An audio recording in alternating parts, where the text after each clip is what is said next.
በ10% ቅድመ ክፍያ የቤት ባለቤት የሚሆኑበትን እድል አመቻችተንልዎታል።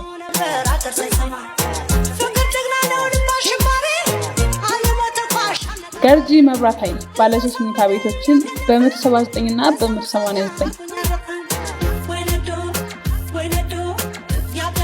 የካሬ አማራጭ ለእናንተ አቅርበንልዎታል።